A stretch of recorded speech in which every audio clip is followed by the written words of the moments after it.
Doctor YS Rajasekhara Reddy 76వ జయంతి సందర్భంగా జయశంకర్ భూపాలపల్లి జిల్లా గణపురం మండల కేంద్రంలోని పిఏసిఎస్ ప్రాంగణంలో ఏర్పాటు చేసిన వైఎస్ఆర్ జయంతి వేడుకల్లో భూపాలపల్లి ఎమ్మెల్యే గండ్ర సత్యనారాయణరావు పాల్గొని చిత్రపటానికి పూలమాలలు వేసి కేక్ కట్ చేసి నివాళులు అర్పించారు.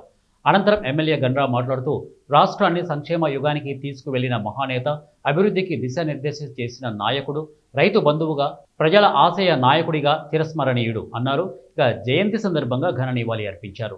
ముఖ్యమంత్రిగా అందించిన సేవలు ప్రజల హృదయాలలో చిరకాలం నిలిచిపోతాయని, వారి ఆశయాలను కొనసాగిస్తూ వారి అడుగుజాడల్లో ప్రజాపాలన సాగిస్తున్నామని అన్నారు. వైఎస్ రాజశేఖర రెడ్డి గారు మాజీ ముఖ్యమంత్రి గారి 76వ జయంతి సందర్భంగా ఈరోజు గణపురం మండల కేంద్రంలో రాష్ట్ర వ్యాప్తంగా కూడా తెలంగాణ రాష్ట్రము, ఉమ్మడి ఆంధ్రప్రదేశ్ రాష్ట్ర వ్యాప్తంగా కూడా జయంతి ఉత్సవాలు ఘనంగా నిర్వహించుకోవడం జరుగుతూ ఉంది.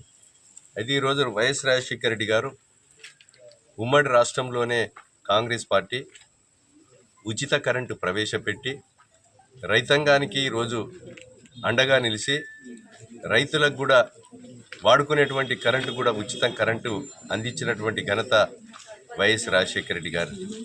వైఎస్ రాజశేఖర రెడ్డి హయాంలో అనేక నూతన ఒరవడిని తీసుకురావడమే కాకుండా కాంగ్రెస్ పార్టీని బలోపేతం చేయడంలో ప్రముఖ భూమిక పోషించినటువంటి వ్యక్తి మరి వైఎస్ రాజశేఖర రెడ్డి గారు.